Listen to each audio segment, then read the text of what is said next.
with the author Jamal Mahjoub, who's here from Amsterdam, where he lives now, and his wonderful book, A Line in the River, Khartoum, City of Memory. I'm a journalist also. The reason I'm here sitting with Mr. Mahjoub is that I happened to live in Khartoum for 2 years, from 2009 to 2011, which was a very interesting time in the history of the city.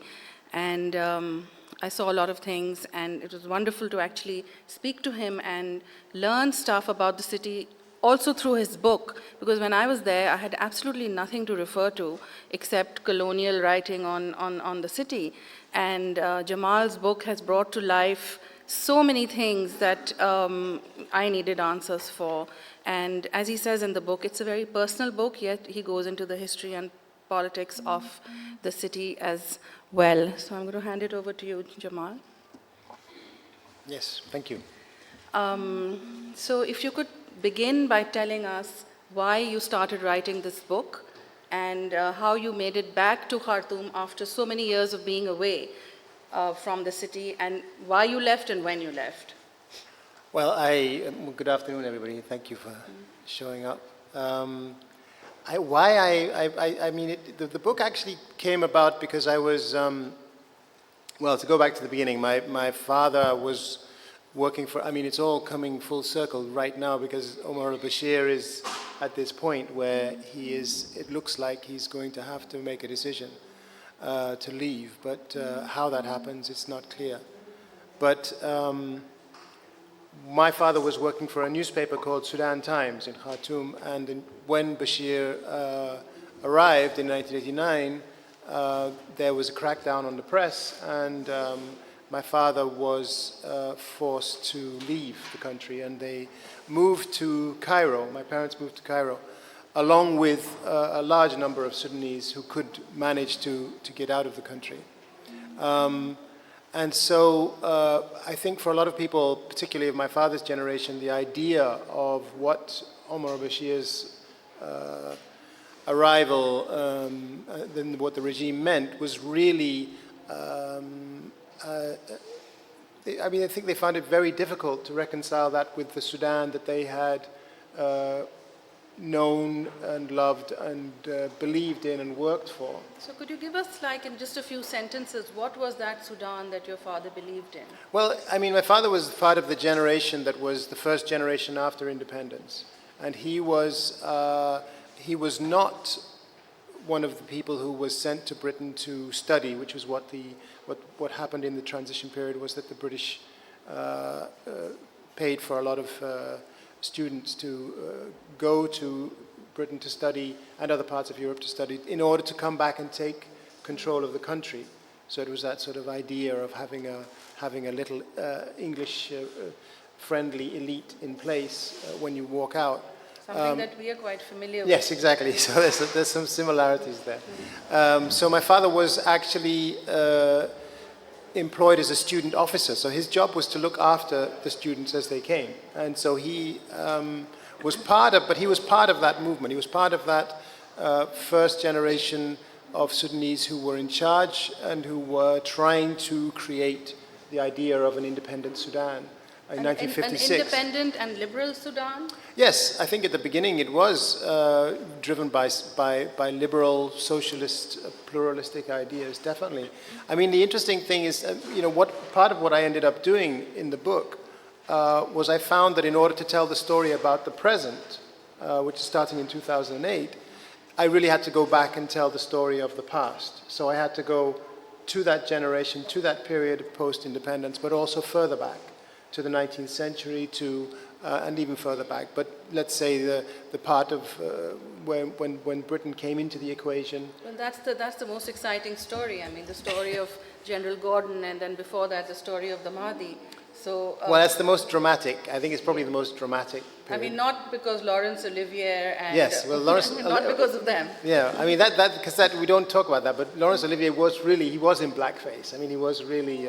And if you've ever seen the film Khartoum, which is a very entertaining film to watch. It's quite funny, actually. It's quite funny, and it was actually shot, and there was a lot of extras. It was shot in northern Sudan, and and it had Laurence Olivier playing the Mahdi in one of the most ham-fisted performances you will ever see, with a very bad native accent. A very strange voice. And a very strange voice, yes, a very strange voice. But the Mahdi was really an enigma, I think, for the British at that time.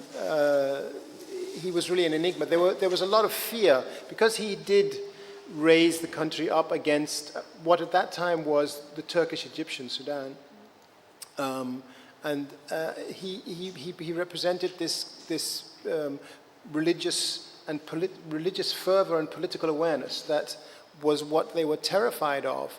There was a lot of fear that if you had a Mahdi, if the Mahdi succeeded in Sudan, he could succeed in Egypt, he could succeed in Syria and so forth, in Iraq and so forth. You could have this movement spreading.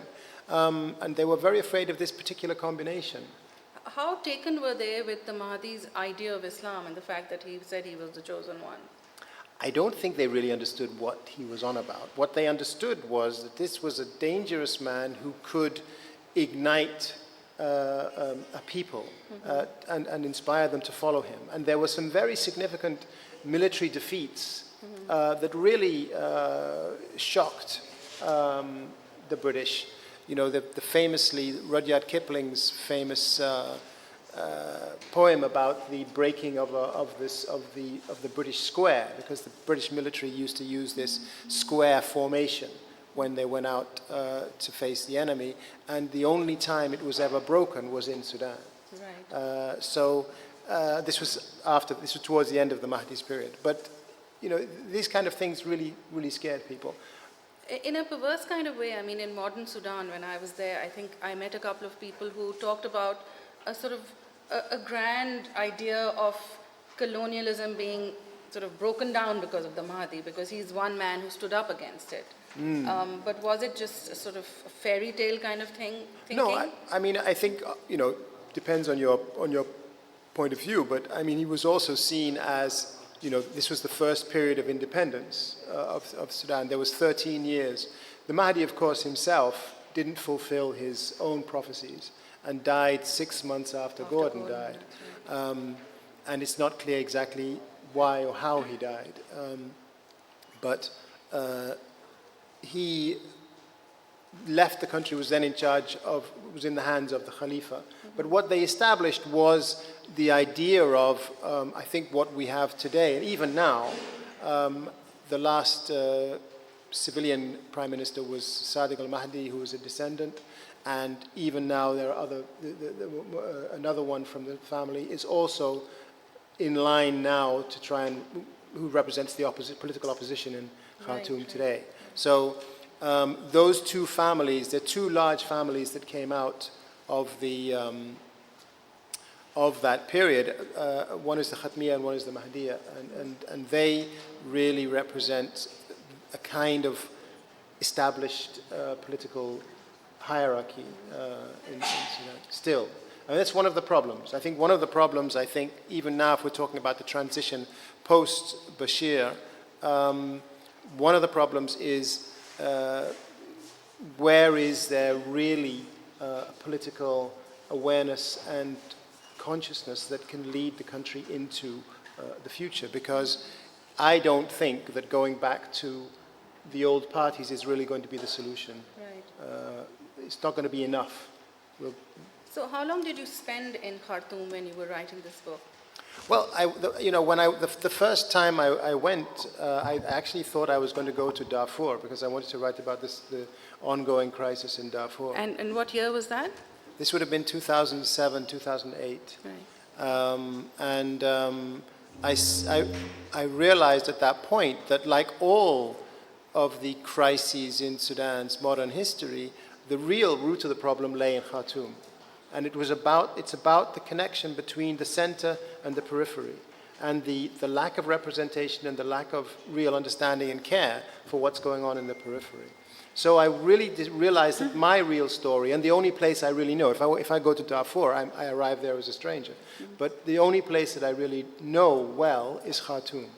So the project then became, what is Khartoum today, and how does it compare to the Khartoum that I grew up in, what has changed, and how is that connected to what's happening in the country?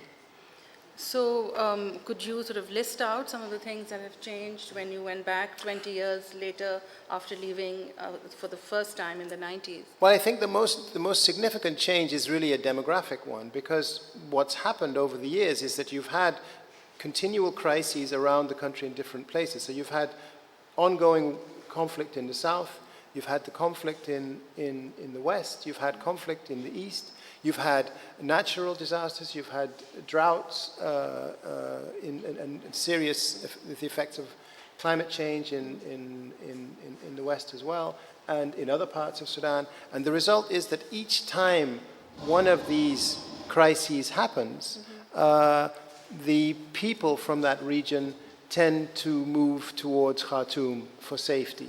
So that's a really interesting thing you told me earlier, that the demographic of Khartoum itself has changed, and how people who lived in a tribal kind of way in their villages all around in northern Sudan have moved closer and closer to the city because of all these reasons. Yeah, but not just northern Sudan. And this is what has really changed, because Khartoum used to be dominated by northern Sudan.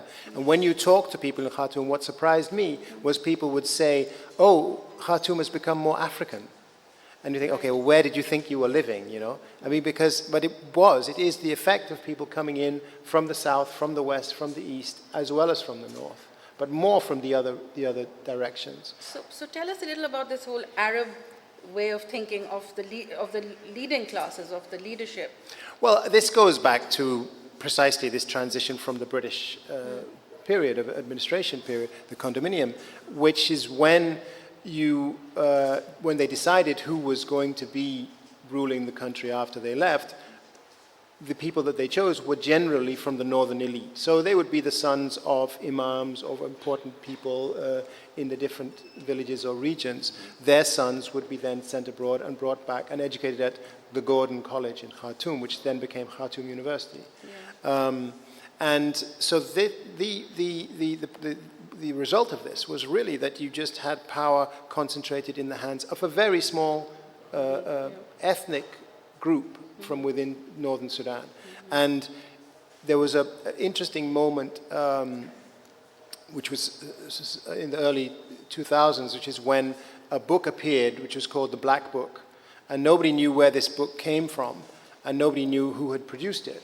But it was statistics going back, government statistics going back all the way to independence, which showed that precisely this, that power had been in the hands of one specific group and not with the rest of the country.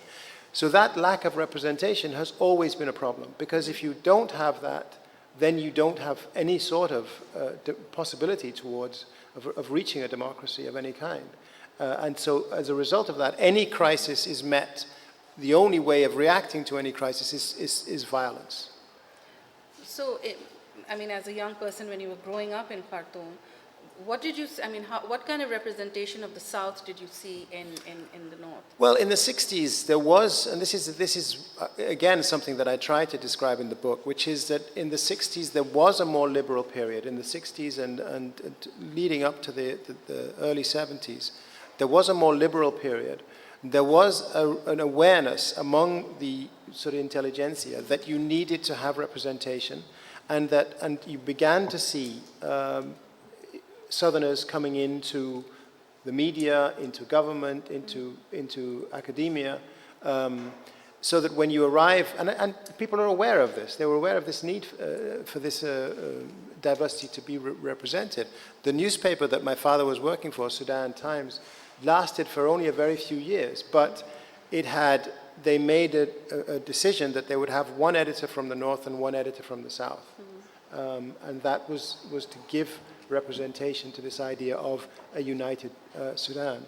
And that liberalism that existed then, the problem, one of the repeating patterns that has happened in Sudan is that you have periods of development, periods of experimentation, and almost always, and of civil government, and almost always these are brought to an end. They're curtailed by military intervention. And military intervention means really the rule of law. It really means using the gun. It sounds very familiar to us. Yes, well, exactly. So, and generally it means a lack of ideas and an unwillingness to experiment with giving voice to other people. So tell us a little more about the personal side of this book. And we talked about your parents moving to Cairo and you coming back to Khartoum. And what happened in the interregnum? Oh, in between one thing and another, I was wandering around, and I'd written several books. I mean, this is not my first book. I've written a number of novels, and Jamal is also a crime writer. He writes detective thrillers. Yeah. Well, I'm writing a series of crime novels set in Cairo, which follow the 10 years up to the Arab Spring of 2011, and I'm halfway through that now. But you have 3 books, I believe, out. Of that series, I have 6. Oh, but I have another 4 to do, I think, maybe 5. I'm not sure. That's great. That's very ambitious, isn't it? Yeah, but once you start the series, actually, it's quite nice to continue. The difficulty with starting a series is starting the series and getting all the pieces in place. So I've done that, and I've written literary novels. I've written 6 or 7 literary novels. And then this. And I think that the connecting thread is simply that I felt that with each of those books, going back to my first novel, which I wrote when I was in my 20s, I really felt I need to write about Sudan to tell the world everything about what it is. And when I started to write this story, I realized that I had to keep describing things because I had the feeling that the world, nothing has been written about Sudan. In fact, it hasn't. Well, it has, but a lot of it hasn't been translated. But also, it's true. Even at that time, there really wasn't a lot. And so I felt for an English-speaking audience, I would have to explain a lot. So I did that.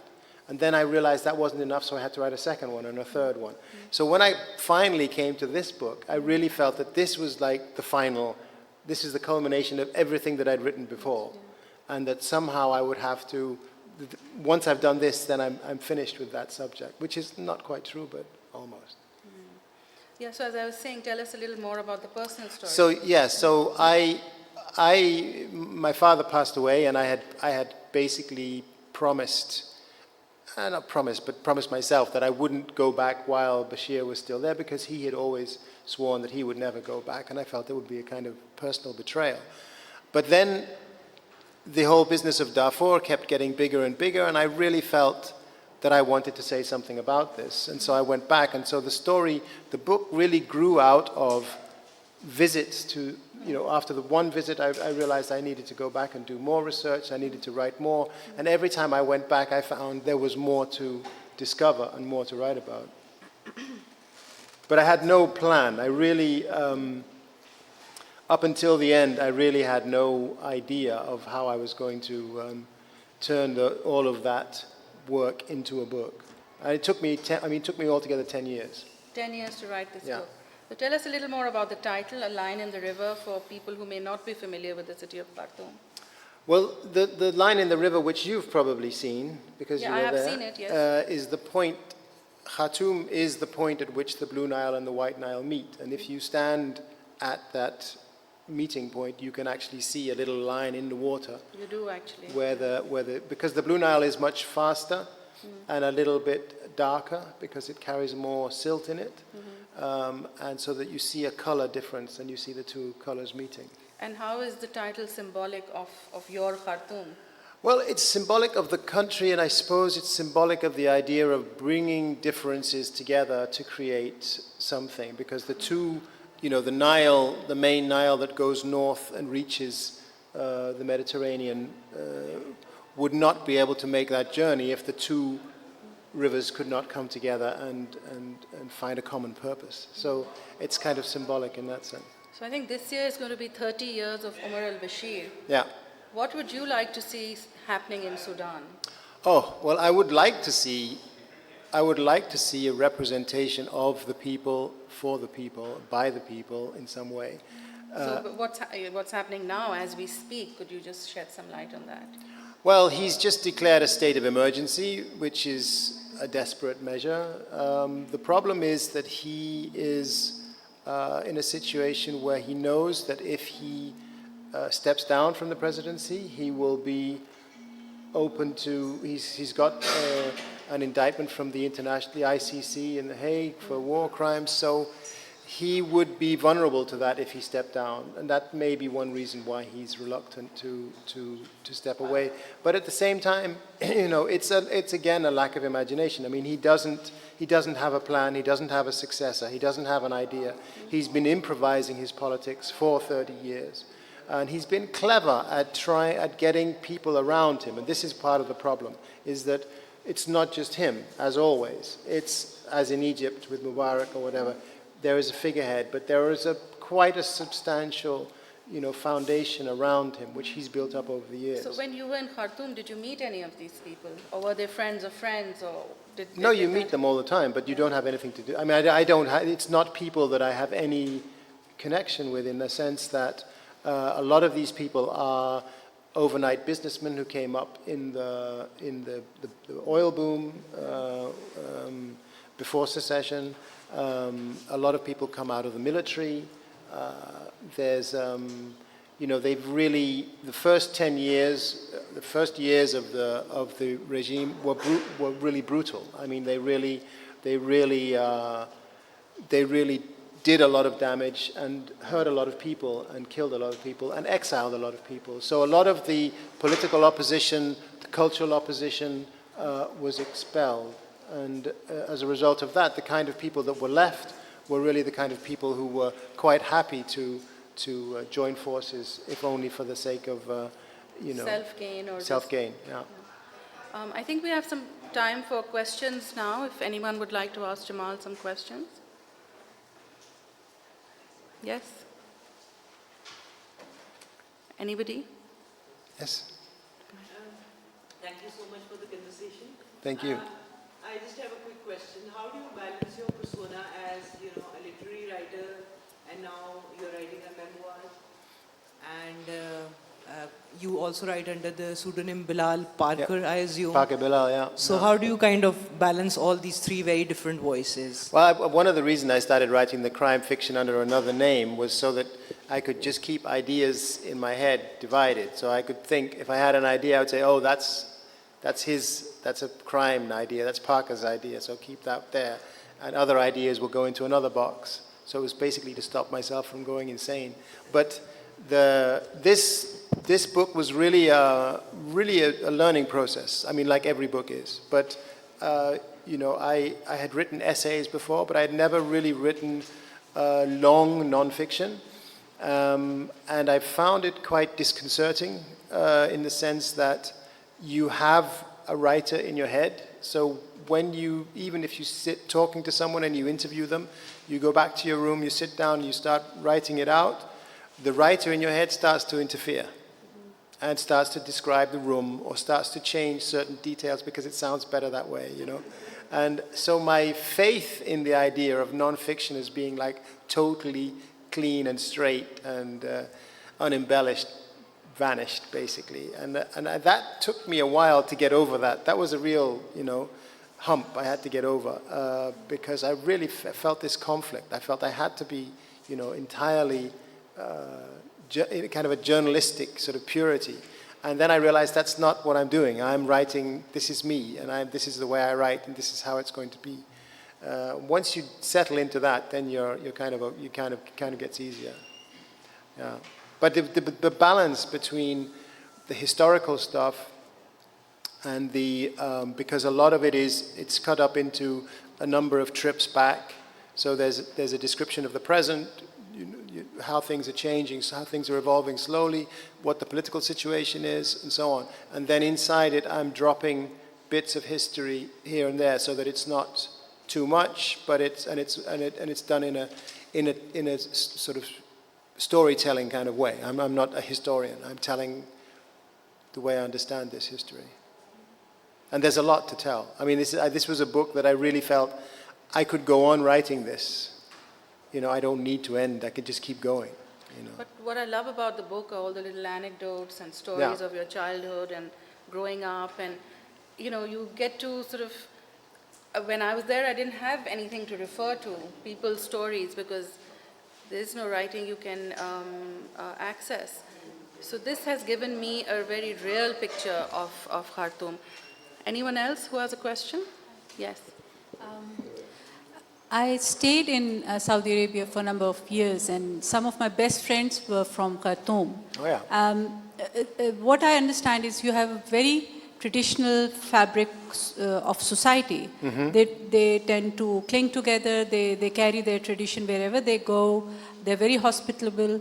The females put henna all over their hands and feet and all that sort of thing, the dress that they... Do you think this upheaval that you talked about in your book has affected the fabric of the society per se? I think that, what happened it's an interesting question. I mean, I think it goes very much to the heart of kind of what I'm trying to talk about in this book, which is that when you had, after 1989, this coincided with a period in which a very conservative form of Islam was coming out everywhere. And this also came to Sudan. And so the traditional clothes that you're talking about, which is what my aunts and so on would wear, which is a kind of what they call a tobe, which is quite a colorful garment. It's like a sari, actually. It's a 5-meter sari which they wrap around themselves. It's a very complicated, I mean, to wear it is really complicated. I mean, you have to fix it in places, and you have to keep fixing it, because it's very loosely over your head, but it often falls down, so you're constantly working on it. And the same with the men's traditional clothes, the imma, and these are also very specific to Sudan. So those kind of things that the women, particularly what the women would wear, that became replaced by a more conventional hijab type, because it became a much less tolerant of that kind of traditional dress. And the same applies to Islam. If you look at the history of Islam in Sudan, there's a strong Sufi tradition, there's a strong tradition of syncretism, of bringing in elements of beliefs that existed before and incorporating them into Islam. And the new form of Saudi Islam that was kind of imported didn't allow for any of this at all. So when I was in Khartoum a couple of months ago, and you could see the preparations for the Mawlid, for the Prophet's birthday, which is something that I remember from my childhood, but which is not conventional, Saudi Islam. And you see in the Maidan, in Omdurman, you see all of the flags of the different tariqas, because it's all the Sufi different families or schools in Sudan, which are a very important part of Sudanese Islamic history. And a lot of that was kind of suppressed, But some of it is still ongoing. I mean, you have the Sufi zikr very often in different parts of the city on a Friday. Yeah, you have it. But a lot of those ideas were kind of replaced by a more conventional approach. I have just a funny incident. Sudani female don't hesitate to shake hands, I believe, but Saudi females don't shake hand with male. So there was this Sudanese doctor, and she used to shake hands with everyone. Yeah. And the Saudi men used to just, step back. No. I mean, and the Sudanese women, as you said, the Sudanese women are very strong. And they have, if you look at the history of Sudan's political history, there are some very strong women in Sudan's political history, and some very strong women in Sudan's trade union history as well. They played a very big role in the 60s and the 70s. So in my family, the women will not just shake your hand; they will, give you a big hug, without embarrassment. Jamal, thank you so much. Thank you for coming all the way to Lahore. Thank you. And I believe you are taking part in 1 or 2 other sessions as There well. are 2 sessions tomorrow, yes. Okay, that Debates. sounds great. Yeah. Thank you, everyone. And now over to Thank you very much. Thank you.